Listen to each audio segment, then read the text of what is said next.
Welcome to star 9 news.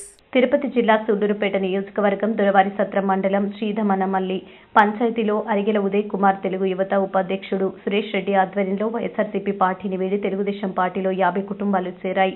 Venati Satish Reddy పార్టీలో చేరిన అందరికీ తెలుగుదేశం పార్టీ కండువాలు కప్పి పార్టీలోకి సాదరంగా ఆహ్వానించిన వేనాటి సతీష్ రెడ్డి మాట్లాడుతూ తెలుగుదేశం పార్టీ అధినేత నారా చంద్రబాబు నాయుడు విజన్ ఉన్న నాయకుడని, నారా చంద్రబాబు నాయుడు ద్వారానే రాష్ట్రం పురోగతి సాధిస్తున్నదని, 5 సంవత్సరాలు వెనుకబడిపోయిన రాష్ట్రాన్ని చంద్రబాబు నాయుడు రాష్ట్రాన్ని అన్ని విధాలుగా ముందుకు తీసుకెళ్తున్నారని తెలియజేశారు.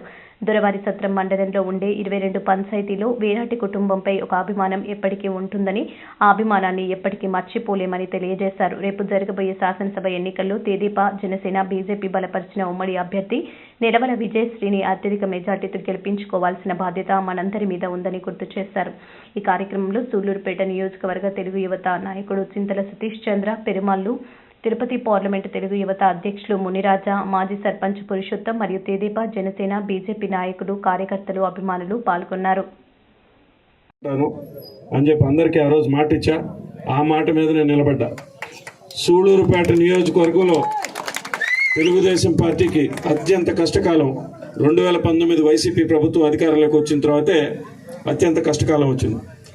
ఆ సమయంలో కూడా పెద్ద నాయకులు ఎవరు కనబడకపోయినా నా శక్తి సరిపోదా అని ఏమీ ఆలోచించకుండా పెరుమాళ్ళు, మున్రాజా అటువంటి స్నేహితులను పెట్టుకొని ఆ రోజు మనం మున్సిపల్ ఎలక్షన్ కానీ, లోకల్ బాడీ ఎలక్షన్స్ కానీ అన్నీ చేయడం జరిగింది.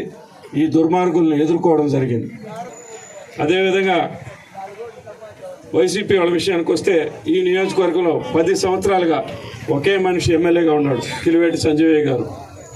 2014 నుంచి 2019 దాకా ఆయన ఎమ్మెల్యేగా ఉండేటప్పుడు ఎవరు ఏం అడిగినా